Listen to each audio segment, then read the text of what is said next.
السلام عليكم، يسعد مساكم. مساء الفل والرضا والرزق على احلى متابعين في الدنيا. اخباركم عاملين ايه؟ يا رب نكون في احسن حال واحسن صحه. ورجعت لكم بيوم جديد وفيديو جديد، بس يلا بينا نقول صلوا على الحبيب عشان قلبك يطيب عليه افضل الصلاه والسلام. كمان اقول يدوم عزك، يدوم عزك اللي بتعملي لايك وتشتركي في القناه، يدوم عزك اللي بتكتبي تعليق حلو جو زين. ربنا يبارك فيكم يا رب. عيلتي هتكبر بيكم وليكم هتكون عيله كبيره قوي قوي قوي، هي يوميات الصعيد وعوايده. بشكركم على كلامكم الحلو وعلى تفاعلكم. ربنا يديمكم نعمة في حياتي يا رب. قبل ما نبدأ فيديو النهارده، دعوة حلوة كده منكم ليا، ربنا يشفيني يعافيني يا رب، ويشفيكم ويعافيكم، ويبدل جسدنا بجسد سليم معافى. قولوا ان شاء الله امين. اللهم امين يا رب العالمين. وربنا يكرمني انا وياكم بالملك كله من قال امين. اللهم امين يا رب العالمين. تعملي النهارده يا ام مريم؟ تعالوا بينا نسمي الله ونصلي على رسول الله. اللهم صل وسلم وبارك على سيد الخلق سيدنا محمد وعلى اله واصحابه اجمعين. هنا كده كنت انا يعني في الفيديو ده ان شاء الله هتشوفوا معايا الحاجات اللي اتعملت في البيت واحنا ما صورناش، انا ما كنتش موجوده. هنا دي الدهان او البوهيه اللي هي اتجابت، وده الحاجات اللي هيعملوها في شقه العريس والجبس بورد والحاجات اللي انتوا فاهمينها كده، اللي انتوا شايفينه ده اللي عامل زي فرع الخشب ده، ولا مش عارفه اسمه ايه يعني بصراحه. شويه حاجات كده تاني جايبينها، اللي هو هيتعمل بيها بيت الشاشه. الحوض اللي انتوا شايفينه ده كده، ده الحوض بتاع الاوضه تحت، المنظره تحت اللي انتوا شايفينها دي الدوار. مكان الحوض اللي هتشوفوه دلوقتي معايا هنشيله وهنحط ده مكانه، لان قلت لكم ما شاء الله تبارك الرحمن هو التجديد من كله يعني. الحمد لله اللهم لك الحمد. على قد ما قدرنا صبرنا، وربنا عوضه كبير يا رب. عقبال ما ربنا يفرح كل عريس وعروسه بيشوفوني، ربنا يجبر بخاطرهم ويكرمهم، اللهم امين يا رب العالمين. ربنا يوسع عليا وعليكم. هنا بقى شايفين انتوا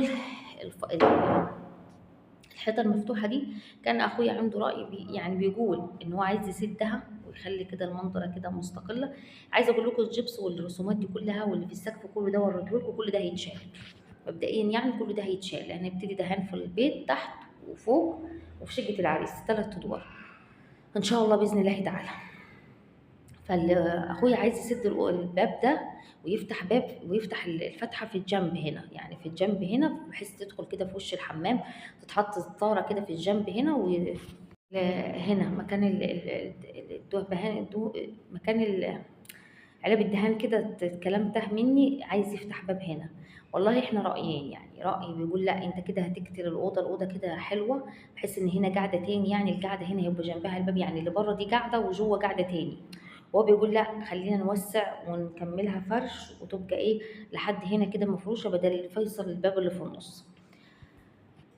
بصوا، محتاجه رايكم في التعليقات. طبعا الحاجات اللي في السقف اللي انتم شايفينها دي والجبس اللي كان معمول ده من بدري، من سنين يعني يمكن 20 سنه، ده كله ده هيتكسر ومختلفين على وضعيه الباب دي. طبعا الدهانات اللي هي اتجابت طبعا كانوا الصنايعي جه فكان بيفرزها، فكان بيشوف ايه اللي ناقص يعني، ويكتب الطلبات اللي كانت ناقصه علشان خاطر يكملوها ويجيبوها، لان اتضح ان في حاجات لسه ناقصه عايزه تتجاب يعني ما اتجابتش، لان البيت هياخد شغل هياخد شغل هياخد شغل يعني.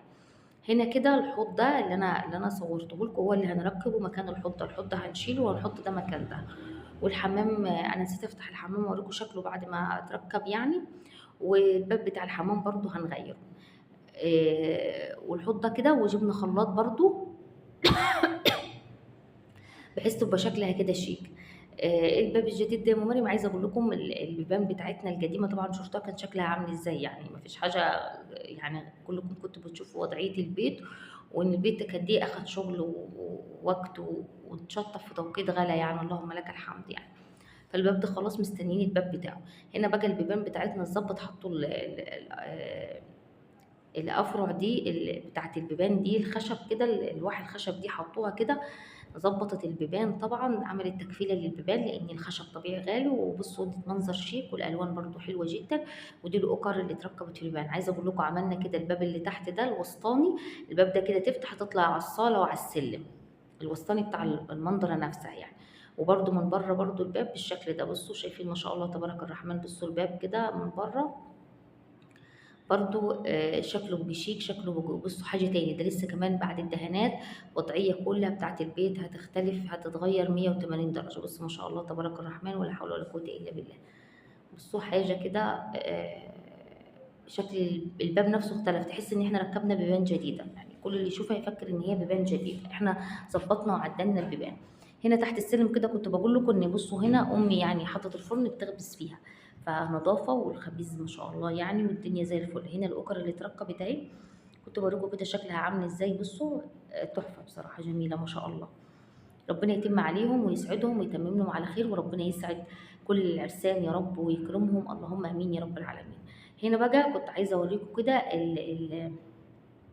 اللهم صل على الحبيب عليه الصلاه والسلام. كل اللي يشوف يقول بسم الله ما شاء الله ولا حول ولا قوه الا بالله. ربنا يتمم لعريسنا على خير ويكرمه بالزوجه الصالحه والذريه الصالحه يا رب، ونفرح مع بعض. قبل ما اكمل كلامي هسيب لكم القناه الكبيره في اول تعليق مثبت، النهارده نزلت فيديو عليها. لو في تفاعل على القناه الكبيره، لاني حرام التجديدات اللي جايه بقى من اقوى التجديدات والتشطيبات، لاني هنرمي الفرش بتاع البيت وهنستقبل فرش جديد خالص، وهنغير ملامح البيت كلها من بره ومن جوه. شكل البيت هيتغير 180 درجه. مستخسره المشاهدات ميت على القناه الصغيره، اني لو المشاهدات شدت على القناه الكبيره يبقى هكمل على قناه الصعيد وعوايد وقناتي الاساسيه اللي راحت مني، وصممت ان هي ترجع. وعندي لسه عزيمه وعندي ثقه وعندي يقين بالله سبحانه وتعالى ان هي هترجع تاني وهتشتغل تاني. فيها 120 الف مشترك من تعب وشجايا، شجع 5 سنين، 4 سنين وهو داخلين على السنه الخامسه. تعبت وشجيت فيها، شفت فيها كتير يعني القناه. ان شاء الله عشمانة في كرم ربنا وثقته ان يجبر بخاطري وترجع تاني مشاهداتها تاني بالمليون مشاهده، مش بالمئة الف، لا انا مشاهداتي كانت بالمليون مشاهده ونص مليون. ترجع ان شاء الله اقوى من الاول. هنا كده كنت بوريكم السلم متركب نصه حديد.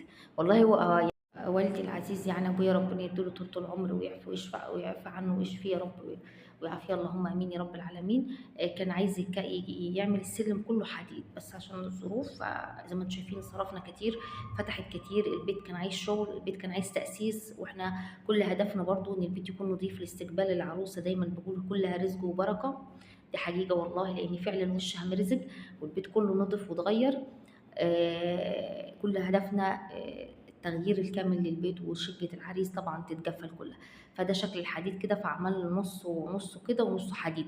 لسه الحديد ده هيدهن، ولسه ال اللهم صل على الصلاه والسلام المكان الكسير ده بتاع الطوب لسه يعني هيتعمل محاره، ولسه هيتظبط، ولسه كمان هيدهن الدهان البوهيه والكلام ده كله يعني. فده الحاجات اللي عملوها، عملوا البيبان وعملوا حديد بتاع السلم. انا كنت في بيتي يعني، ومفيش طبعا حد هيصور. انا بصوا ببقى واقفه يعني من اليوم من اول الصبح، ببقى بتحايل كده عليا حد ماسك التليفون يلقط لي 10 دقائق. يمكن عشان كده الفيديوهات دايما كلكم بتقولوا عايزين فيديو يعدي النص ساعه يا مريم عشان ربنا يكرمك واكمل حتى القبض. بقول لكم هو انا بس اصور 10 دقائق بسبب ان انتوا فاهمين وضع الفلاحين عموما يعني، وضع اي بيت مسلم محافظ. والحمد لله اللهم لك الحمد ان احنا من امه محمد، يعني نحمد ربنا ونشكره ان احنا من امه رسول الله عليه افضل الصلاه والسلام، سيد الخلق واشرفهم، شفيعنا وحبيبنا رسول الله عليه افضل الصلاه والسلام. كل ام بتشوفني ربنا يبارك فيك يا عمر يا امي. شوف انا قلت يا عمري، ربنا يبارك فيك يا امي، ربنا يدومك نعمه في حياتنا، ربنا يجعلك على طول تاج على راسنا، ويخلي لك ولادك ويخليهم ليكي، لان اللي من غير ام واب حاله فعلا يغم. واي حد والديه متوفي عشان ما حدش يزعل مني، الصدقه والدعاء وقرايه القران ما نقدر نوفيهم لا في حياتهم ولا بعد ما ماتوا. تنسوش فضل الوالدين عليكم، احنا عايشين بركه دعاهم. تنسينيش يا ام من دعواتك الطيبه الحلوه. هنا كنت بقول لكم ان بوريكم كده ان احنا ركبنا الحديد لحد فوق، لحد شقه العرسان فوق، لحد شقه اخويا، لان هو بس كده الدور الثالث سطح ده لا ما عملناهوش يعني، مش مهم الوقت الحالي يعني. كنا بنوفر وندبر ونعمل حاجات شيك. هندهن ونظبط البتاع ان شاء الله. جيت هصور لكم كده المنظر وشكل كده السلم طبعا اختلف. بصوا شكل الرخام وشكل الحديد، ولسه قاعد طبعا مرحله الدهان، وضعيه البيت نفسه اختلفت. دعوة حلوة مني لكل متابعيني، لكل عيلة الصعيد وعوايده بالستر والصحة وراحة البال ورزق يتعجب ليها للسما والأرض. ربنا يرزق كل مشتاق يطعم كل محروم.